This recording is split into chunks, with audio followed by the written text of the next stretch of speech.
Bienvenue sur Cam News 24 et Hit FM 103. Mesdames et messieurs, aujourd'hui, nous allons passer en revue les points principaux de la presse nationale et internationale.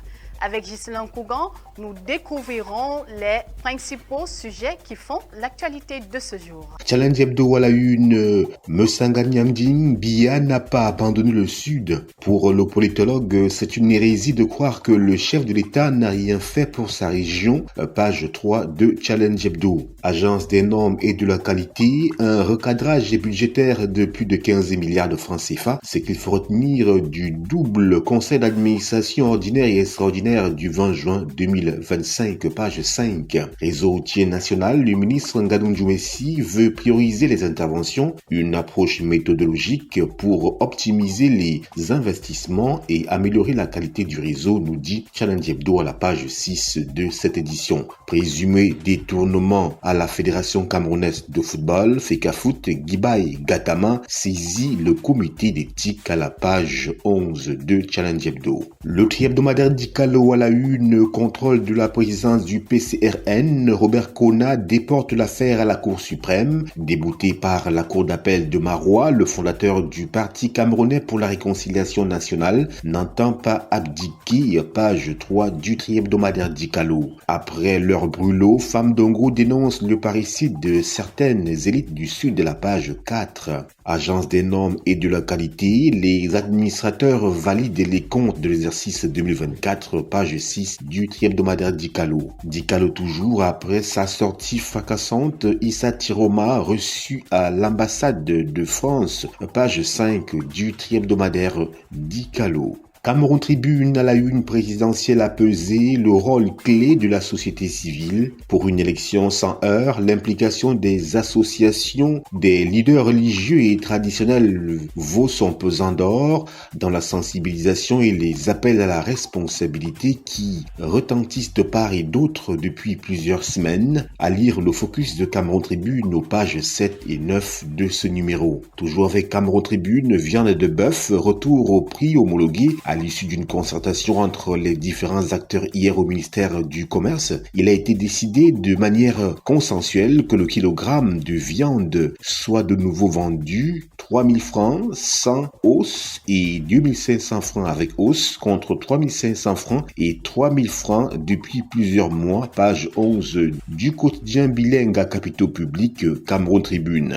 Douala, incendie dans une usine clandestine. Dimanche dernier, à Ndokpassi, entrée-carrière, les flammes attisées par le vent et les produits chimiques ont consumé la quasi-totalité du domicile d'un homme qui se livrait à la fabrication de peintures contrefaites, pages 22 et 23 du quotidien Cameroun Tribune. Mutation, nous y sommes, enquête être veuve au Cameroun, page 5, pour plus de précision. Énergie solaire, le tour de Marois et Guidet, page 9. Du gaz à Bamenda, le DG de la CSPH, honoré à la page 7 du quotidien Mutation. Émergence à la une présidentielle 2025, la candidature de Paul Biya encerclée, l'ambition du président de la République est sémée d'embûches, légitimité contestée, alliance fragilisée, défection dans son fief, page 5 du quotidien Émergence. Contrebande maritime, 150 000 litres de carburant saisis dans le sud-ouest Cameroun. Situation de la veuve, le Cameroun dénonce des abus traditionnels à la page 2 du quotidien Émergence,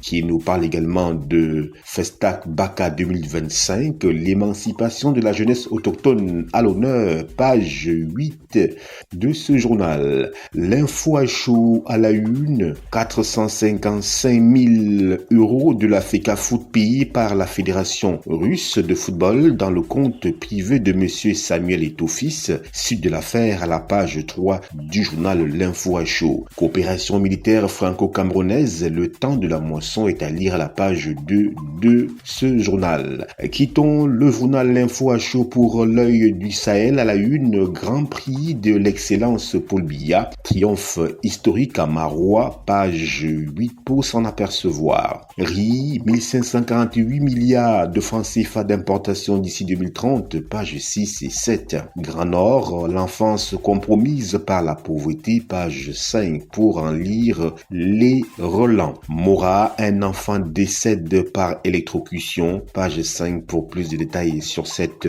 désolation. Athlétisme, la razzia des athlètes du Grand Nord au 4e meeting interclub nous est compté à la page 11 du journal L'œil du Sahel. La croix du septentrion, extrême nord, le cauchemar des inondations s'approche et aucune mesure prise, nous dit-on en guise d'alerte.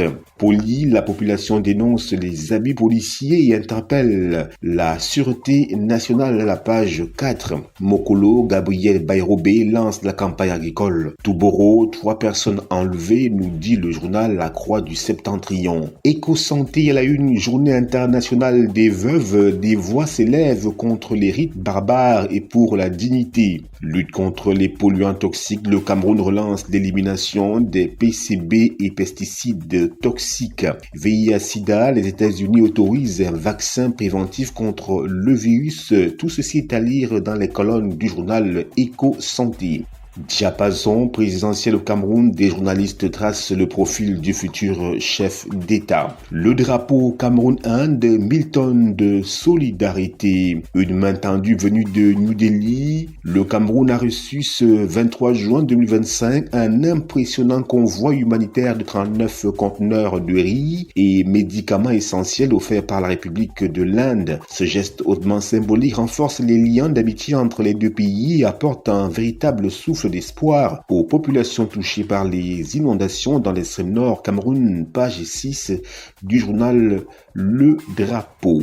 Viande de bœuf, baisse des prix à Yaoundé, page 5. Le quotidien L'économie Cameroun, le taux de pauvreté ne cesse de grimper. Le nombre de personnes vivant sous le seuil international de pauvreté a augmenté entre 2021 et 2024. Les raisons sont à lire à la page 3 du quotidien L'économie. Info matin à la une, viande de bœuf, le kilogramme maintenu à 3000, sans hausse et 2500 francs avec hausse, page 2 et 3. Humanitaire, l'Inde offre 1000 tonnes de riz et de médicaments au Cameroun, page 4.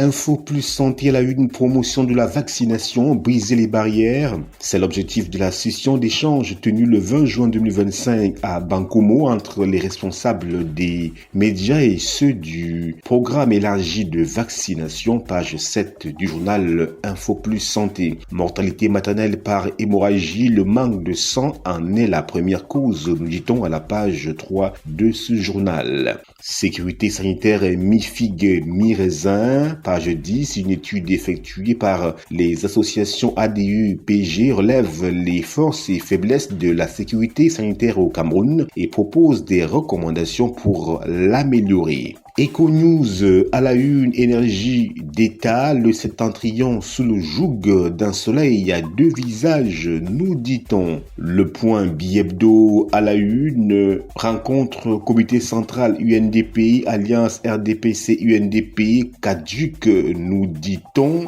à la page 11 du journal Le Point bi-hebdo. Africa Energy Forum 2025, compact énergétique Elundu Somba, convaincant, nous dit le même journal. Réalité plus à la une, le chef de l'État impulse 2 nouvelles centrales solaires à Marois et Guidère dès juillet prochain, nous dit-on. Voilà pour le tour d'horizon de la presse écrite. Emeline Doudou Amadou, c'est à vous. Voilà, c'est tout pour cette synthèse.